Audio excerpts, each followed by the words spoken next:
The intellect, which man very often confuses with wisdom, is only an illusion of it. Wisdom is that which is learned from within. Intellect is that which is acquired from without. The source of wisdom is above, the source of intellect is below. And therefore, it is not the same method. It is not the same process which one adopts in order to attain wisdom, as that which one adopts to acquire intellect. In short, the attainment of that wisdom is achieved in various ways by various people. But the great mystery of attaining divine wisdom lies in the mystery of the word. Sadhguru portrays the same idea in his own impressive style. In this excerpt from his powerful conversation with Dr. David Eagleman, Sadhguru depicts how our understanding of the complexity of what is happening in the brain has hit a glass wall, whereas the complexity of what's happening in a human being is beyond physical intelligence. Also, here we have fused another excerpt from his conversation with Shekhar Kapoor, which is able to be linked to the first one. It's like two peas in a pod. In the latter, Sadhguru looks at how a human being is capable of employing intelligence without the intellect. He explains that the human existence is the phenomenon intelligence. We can't make our heartbeat, our kidney, our liver work with the thought process. The thought process is important for certain aspects of life, but it's entirely unsuitable for other aspects of life. Science is trying to achieve everything through physical means, by taking physical quantities, going by the physical laws. If you go through physical means, you will hit that glass wall somewhere.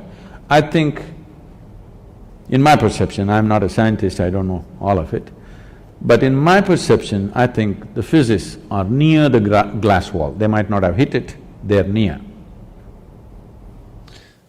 That's the unknown question, right? We have no guarantee how far we'll get in science. But by glass wall, I assume you mean we run to a place where we say we can't… Where the present faculties will not be good enough. The present faculties of five senses and the brain will not be good enough.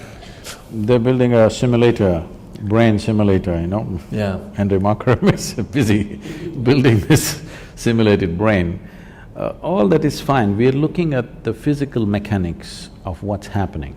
The complexity of what's happening is beyond the physical mechanics. See, looking at the physical mechanics of the brain, the neuronal function and the electric… this thing that's happening, the waves that are flowing, whatever things happening, is fantastic because of the complexity of what it is, the sophistication of what it is. It is the gadget, no question, okay? This human gadget is the gadget on the planet. Of what we have seen, this is the most sophisticated gadget on the planet, there's no question about that. Keeping that aside, but even this brain can be manufactured with something as simple as a piece of a carrot or a bread. So I'm saying, there is an intelligence here which can create a brain. Why are you ignoring that intelligence? I think the heart of science is to try to understand what that is. See, there is no such thing as modern world and ancient world, okay? At every time in society, there is a certain set of people who are trapped in their own logic. And they think anything outside that is insane. Every generation thought somebody was modern, somebody was conservative, somebody was liberal, somebody was conservative, like this. No generation has not had that division. So, I'm not truly saying modern in that sense. Every society has that. Okay, let me say prudes and not so prudish people. So, being prudery, people are thinking in terms of somebody is restrained in his thought and action. I'm saying the moment you employ your intellect, you're super restrained. Silly things people are think right now, very silly things, socially, internationally, people think they're profound things because you have a constipated intelligence and overused intellect. When we say intelligence, now this little plant which produces a fragrant flower, you're discounting that intelligence. There is more intelligence in the air around you than in your brains. Yes, there is more memory in the air around you than in your brains. There's more memory in the epithelial cell of your body than in your brain. It's a fact. So, the question I was going to ask was, I wasn't born to be trapped by my intellect. Because it's a tough question for me. It's like what you're saying is you're trapped by intellect, and I agree with you, because a large part of our questions to ourselves is just, circles within the mind. The mind asks, the mind answers, the mind doubts, the mind asks, the mind answers. I wasn't born like that. And what you're saying, are you saying that is not the natural way to be? And if it's not the natural way to be, why did I become like that? Because there is no such thing as human nature. Being a human being means it's a flux. For all other creatures on this planet, nature has drawn two lines. Within that band, they must live. For a human being, only one line, the bottom line, there is no top line. So there's no description of what is a proper human being. There's no definition like that.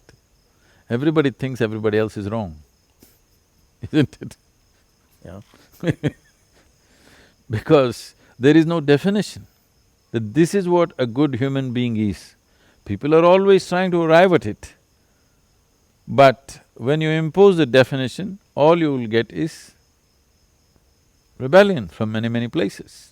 Every generation tries to arrive at what is a good human being, and the next generation comes and says, that's rubbish, that's not what… the way we want to be, and they want to be some other way, just to beat this, the trap of that, and they create a new trap. A new trap looks like freedom because it's a new place. After some time, you know the pain of that, and then you want to create a new one. I'm talking about employing your intelligence without the limitation of your intellect. The human existence is a phenomenal intelligence. See, right now you're here, you can't do it with your thought. You can't conduct your breath with your thought, you can't beat your heart with your thought, you can't make your kidneys and liver work with your thought, can you? No. They're way beyond your thinking process, isn't it? So I'm saying your thought is useful only for certain aspects of life. The thing is, you're taking it beyond its ambit and making it look stupid. It is not stupid, it's a wonderful process. The significance of being human, one of the significances of being human is we're capable of thought and conscious thought. It's wonderful. But a foot scale is wonderful if you're measuring your height, but not for the ocean. It's a wrong thing, that's all. Nothing wrong with the foot scale, it's very useful.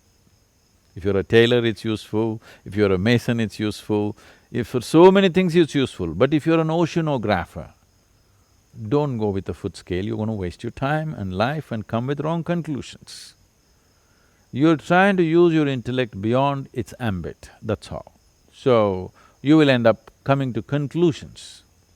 Rather than perceiving, you're arriving at conclusions and thinking that is true.